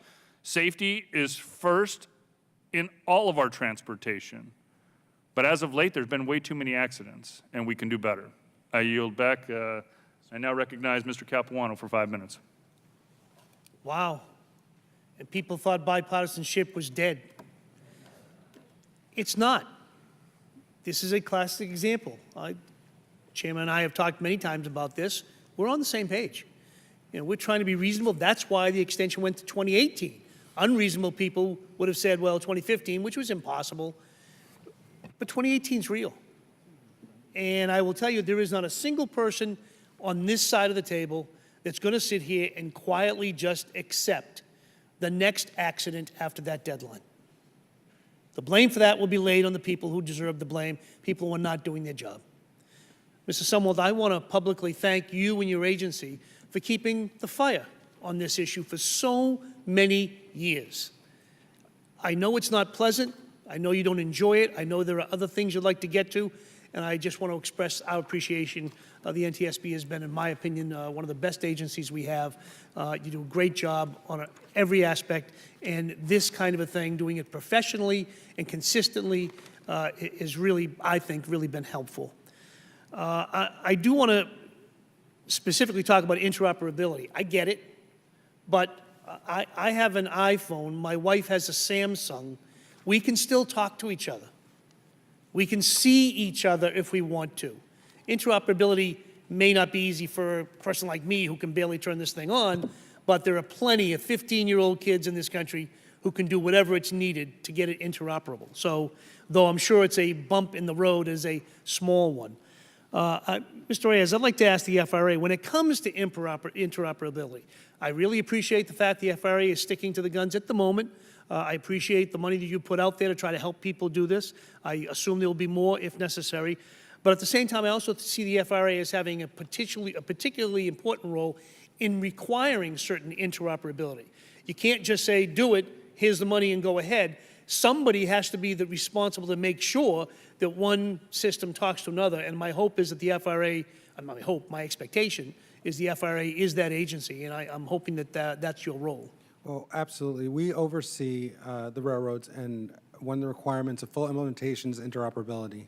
The PTC system must be completely interoperable between all the railroads in order to have a safe system. We are reviewing the safety plans. That's a requirement. We're pushing all the railroads to not only just have the PTC system up for themselves, but to have complete interoperability. I appreciate that. And I knew the answer, but I needed it to go on the record, and I appreciate that very much. I'd like to ask Mr. Hamburger, Mr. Anderson, and Mr. Scotellis a simple question. Mr. Anderson, I think your initial testimony was pretty clear, but I want to draw a big, bold line under it. As we've heard, and again, more for the audience, everybody here knows this, but maybe there's some people at home that don't understand, PTC is a technology that requires hardware and software both on the track and in the rail cars, in the engines. So you can't have one without the other. And trains of all type operate on somebody else's track. You all do it, it's all done, and the average person may not know that. They may think you own the track, or maybe they think the government owns it all track. So therefore, that's what the interoperability is all about. But there's also, I was a lawyer, I'm a recovering lawyer. I'm practicing politics, I guess. I don't know which is worse, but that's somebody else can decide that. but as a recovering attorney, one of the things I used to worry about with my clients was liability. If my client had done nothing wrong, they had done the right thing, they were probably not liable for any actions that might happen. In the future, in the very near future, there will be situations where, for the sake of discussion, a stretch of track has perfectly good working PTC, yet somebody else using it does not have PTC on their engines, or vice versa, or whatever it might be. And all three of your groups and agencies have that situation. None of you run exclusively on your own track with exclusively your own trains. I'm hoping and wondering, have you spoken to either your attorneys or your insurers as to what will happen come January of next year if you have done what you're supposed to do on your track and somebody else wants to run a train that has not done anything? We'll just start with you, Mr. Hamburger, and then we'll go right down the line. Not surprisingly, having been before the subcommittee before, the chairman and the ranking member have put their finger on what is, in fact, the biggest policy issue surrounding, as opposed to the technical issue of interoperability. And one of the things that I was pleased to see in Mr. Reyes's testimony on page 5, as a matter of fact, he talks about having all of the options on the table when it comes to how to implement the 2015 Act, which was designed. I don't mean, I know you're trying to give me a complete answer. Unfortunately, time doesn't let it.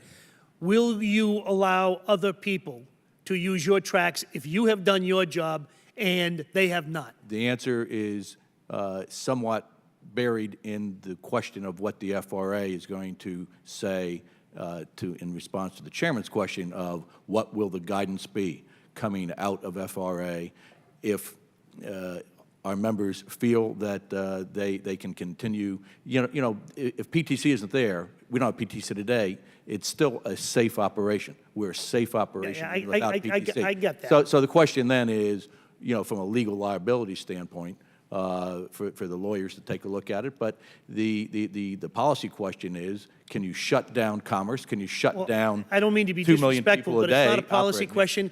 If I were advising you as an attorney, I'd say you're nuts to stick your neck out on the line when you've done the right thing and somebody else hasn't. But that would be me talking to you as an attorney. And if you don't listen to your attorneys, maybe you better listen to your insurers. I'm sure those discussions are ongoing, sir. Yes, sir. Well, I think A very quick response from each, please. Yes, sir. It is going to be very difficult for us to allow anybody to operate on the railroad we host without PTC. Thank you. FRA guidance has been mentioned, and quite frankly, that the various entities have worked very well together in terms of exchanging information, and I would hope that there'd be continuing dialogue around these very critical issues so these final judgments can be made and the proper guidance can be issued. Thank you. The gentleman's time's expired. Mr. Smucker is recognized for 5 minutes. Thank you, Mr. Chairman. A question for Mr. Anderson. We've been a lot of talk around PTC and major accidents in Philadelphia and Washington, which were somewhat similar, at least in your findings, thought there were some similarities. Both were PTC preventable, but likely could have also been prevented with better training of the crew members and engineers. And so I'd like to hear what your response has been in regards to the training of your employees after those accidents.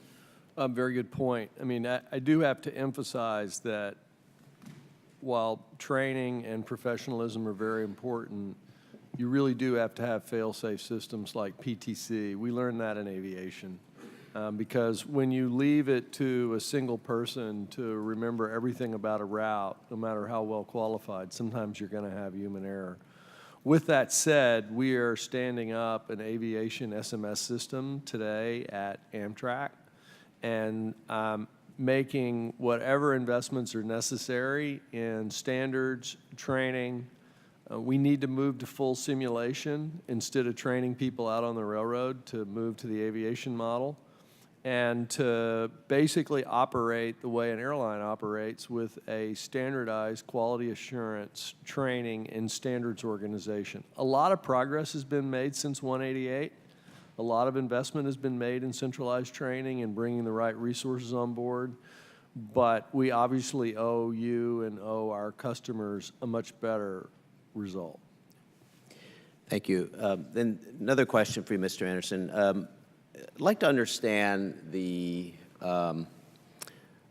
legal impact of an accident similar to the one which just recently occurred in terms of liability. And there was an AP article recently that I think you're probably aware of where a previous Amtrak executive was quoted as talking about no-fault contracts. And of course, Amtrak, you enter into contracts with the freight railroads to use their line. And the premise of this article is that there is all of the liability comes back to Amtrak, which of course is a publicly financed railroad. And again, the premise was that does not potentially provide. In fact, I'll quote from the article, the freight railroads, and I'm not passing judgment here, I'm saying what was quoted, the freight railroads don't have an iron in the fire when it comes to making the safety improvements necessary to protect members of the public as a result of the contracts. So who is liable? Amtrak is both a host and itself in the corridor, but it also operates on host railroads. And there's been a long and time-honored practice in the railroad industry since one of the members mentioned, every railroad operates on someone else's railroad at some point in the course of a journey. And there has to be an apportionment of responsibility, and that apportionment is the user of the railroad indemnifies the host. So when Amtrak has users of its railroad in the corridor, we are fully indemnified. And when we operate on other hosts, we indemnify those hosts. And I think it's been that way in the railroad industry for 100 years. Now, I will note, just from a taxpayer standpoint, we carry general indemnity insurance. We have a $20 million deductible. The rest is covered with a normal sort of Lloyd's slip. So we have plenty of insurance, and then we have a statutory cap on damages. Let me just drill in because I only have a minute left. So can you specifically address the South Carolina incident where it, at least the quote from Amtrak, I don't know if it was from you, was that it was the fault of a switch that had been improperly, I don't know what the term is for that, but who will be liable in a case like that?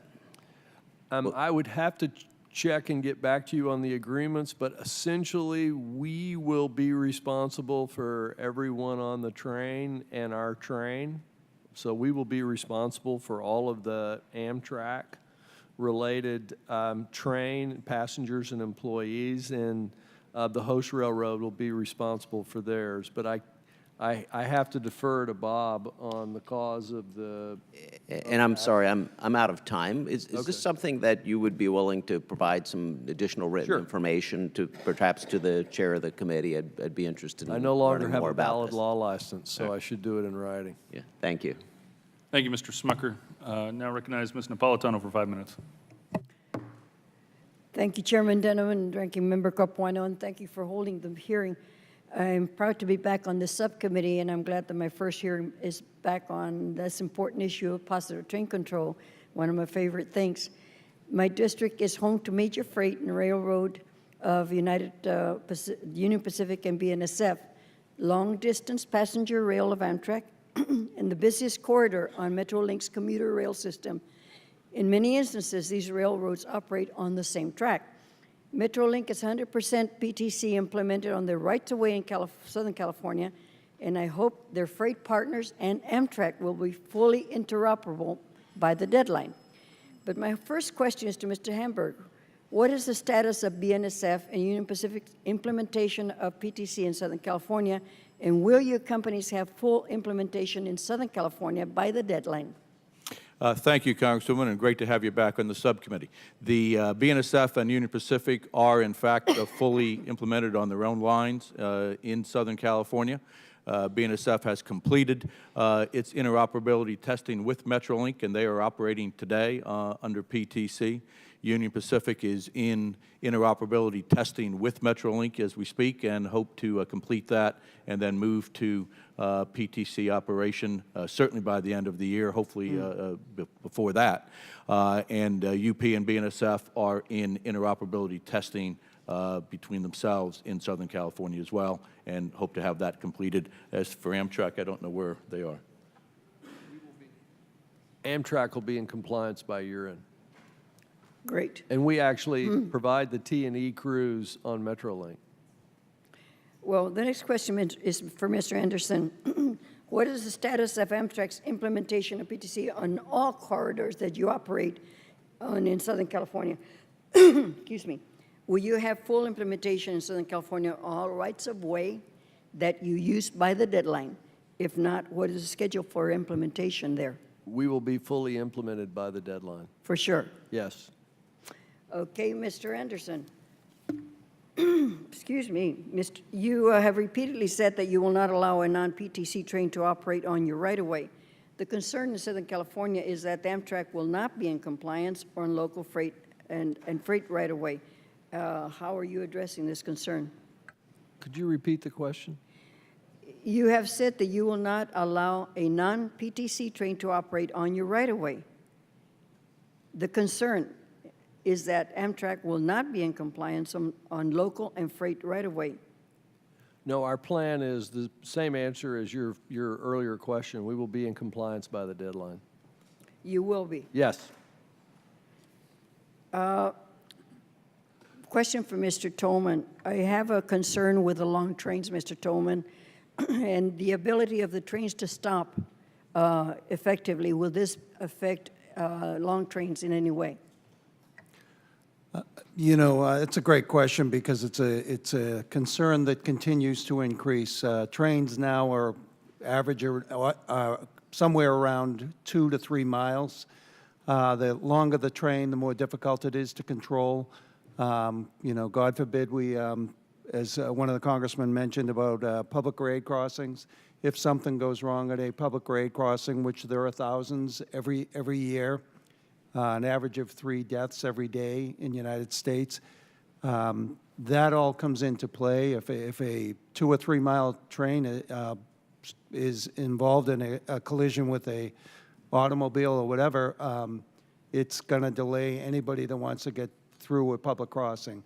We have expressed this to the FRA. The FRA is concerned as we are, and it's a major issue that we need to address sooner than later before, you know, something seriously goes wrong. Mr. Sumwalt?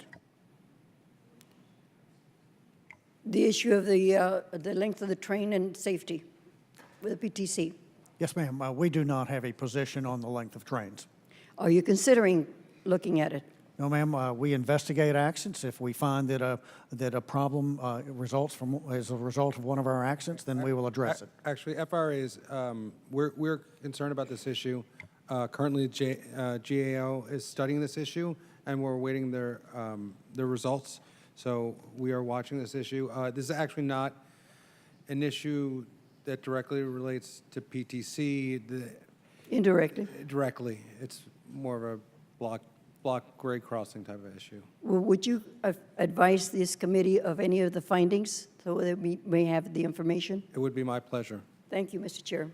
Mrs.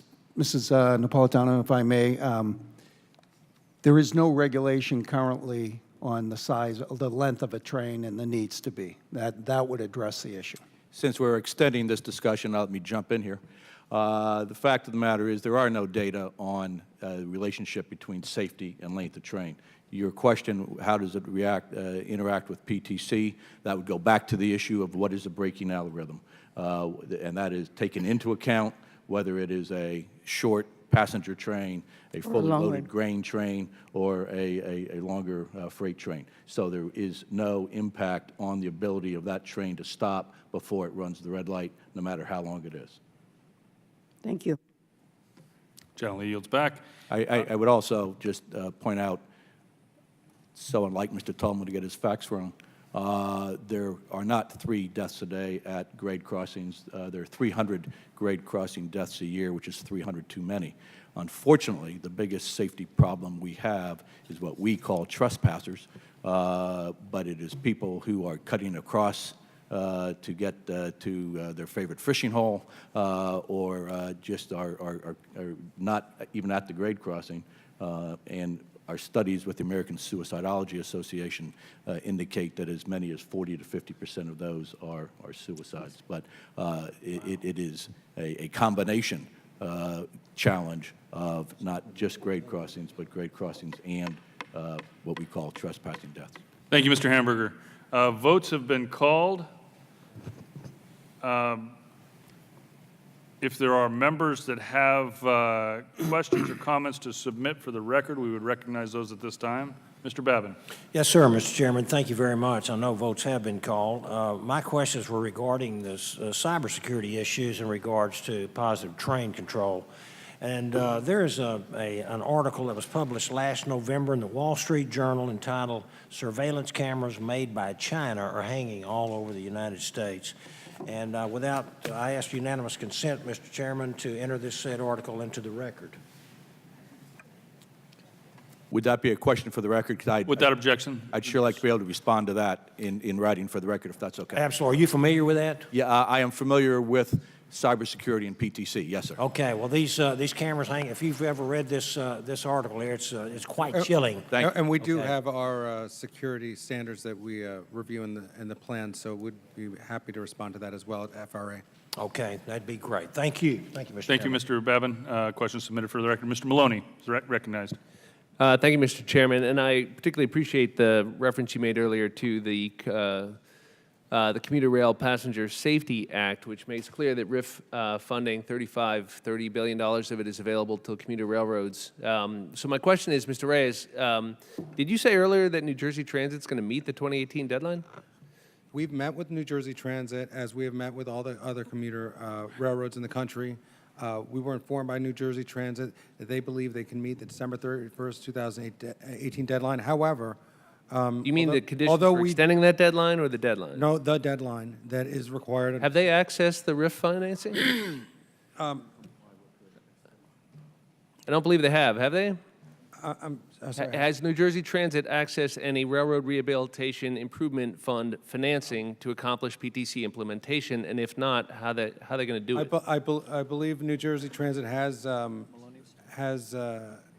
applied and obtained funds. I could get back to you on the exact amount. I have a breakdown of some of the other railroads, but not particular to New Jersey Transit. On those other railroads, because my time's limited because votes have been called, what's the status of Long Island Railroad and Metro North? MTA did access $1 billion of RIF financing. Right. What's the story there? So, okay, so MTA, which is Long Island Railroad Metro North, they applied for and obtained a RIF loan of $967 million.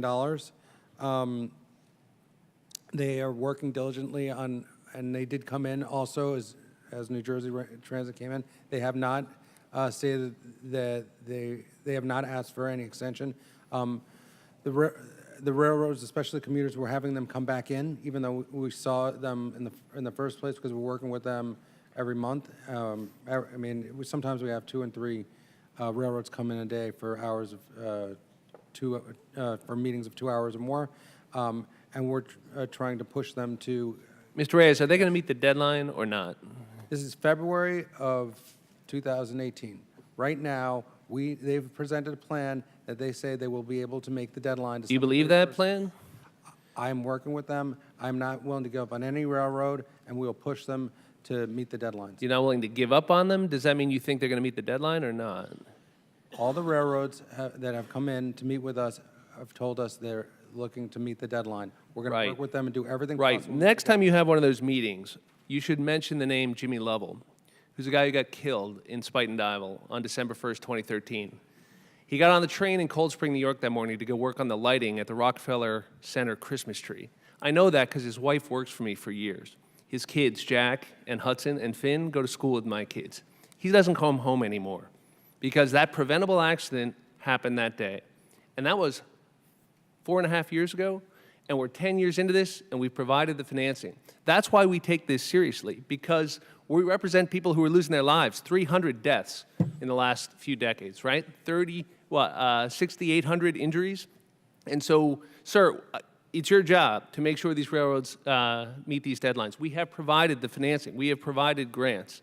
So we are watching this really closely, but we're counting on you not to give up on them, but to hold their feet to the fire. Do you understand why we're a little impatient on this? 2017 was the first year that fines were assessed against the railroads. That was a shot across the bow to the railroads to tell them we're serious and we want them and we're going to push them to get this implemented. And that's why Secretary Chow on December 27, 2017 issued a letter saying that we're very serious about this and this is something that needs to happen. And that's why we met with every single railroad, 41 railroads in 45 days, to tell them this is something that needs to happen now. All right, well, we appreciate your diligence on that. In the time I have left, the subject of grade crossing accidents came up.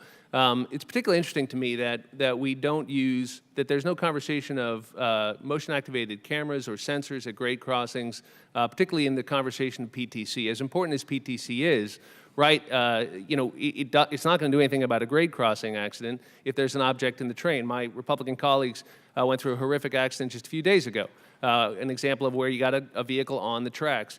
Is there any conversation about why we don't use inexpensive motion-activated camera technology? I mean, my God, operators of trains could have an app on their phone. You can look at the weather on most high schools in America and see the camera. It's a free app. You can access it on your phone. The cameras are inexpensive.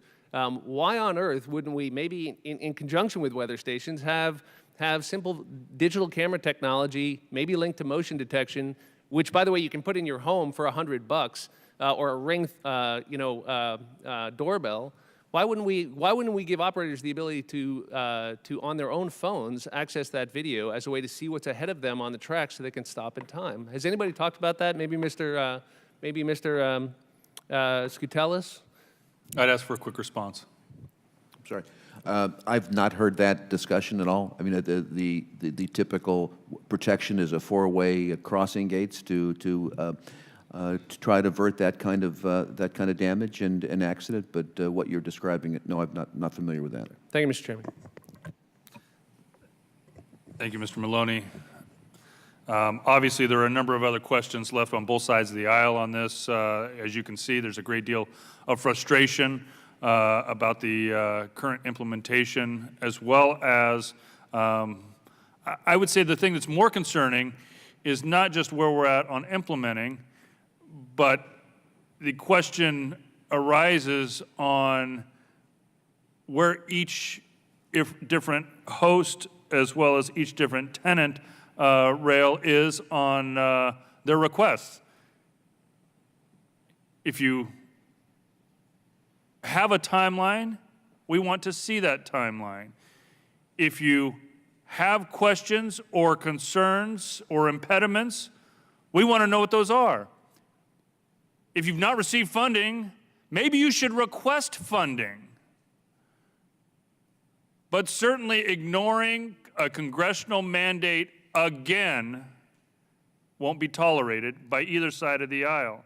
Mr. Anderson, I'm not going to hold you accountable to your predecessor's comments, but I will just tell you, when we visited the train crash in Philadelphia, there was a promise in 2015 that year would be 100% implemented on the Northeast Corridor. Not only did Mr. Boardman commit to that, but Mr. Moorman committed to that. So the previous two CEOs committed in 2015 that it was going to be implemented.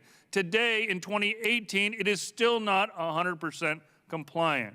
So I would like to see a timeline not only from Amtrak's perspective on a national level, but certainly on the Northeast Corridor where your predecessors have committed. Secondly, you know, as I stated before, I am in alignment with Mr. DeFazio and Mr. Capuano on their bill as well, at least on the implementation piece of this. I have concerns on the grants because we have so much grant money available right now that has not been requested. But specifically, Massachusetts Bay Transportation Authority has already received $400 million, specifically for PTC. Illinois DOT was awarded $234. New York Metro received $973 million, both specifically for PTC. I think the American public is tired of excuses. This is an amazing technology that will continue to improve the safety of our rails across the country. But we'd expect better communication on what the needs are before we come up against another deadline.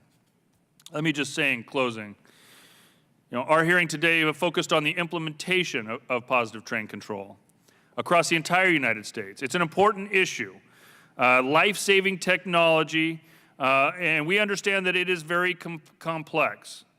We want to get it done quickly. We want to get it done by this deadline, but we also want to get it done right. I know the safety in the rail industry is top of mind with the recent 3 accidents that we just saw, deadly accidents. In addition to my district over the weekend, we saw a 32-car derailment that happened in Houston, California. You know, I want to echo the condolences on each of these different accidents, not only this year, but over the last several years. There have been too many deaths, and PTC could have prevented a number of them. It's not going to solve all of our challenges, but as all in the industry have agreed, it moves our industry forward to the next level. I would just ask before I close out the hearing, Mr. Capuano, if you have any closing statements. Mr. Chairman, I did, but you just expressed them all perfectly, and I would simply associate myself with every word you just said. Thank you, Mr. Chairman. Thank you, Mr. Capuano. I ask unanimous consent that the record of today's hearing remain open until such time as our witnesses have provided answers to any questions that may be submitted to them in writing, and unanimous consent that the record remain open for 15 days for additional comments and information submitted by members or witnesses to be included in the record of today's hearing. Without objection, so ordered. I'd like to thank our witnesses again for their testimony today, and if no members have anything else to add, the subcommittee stands adjourned.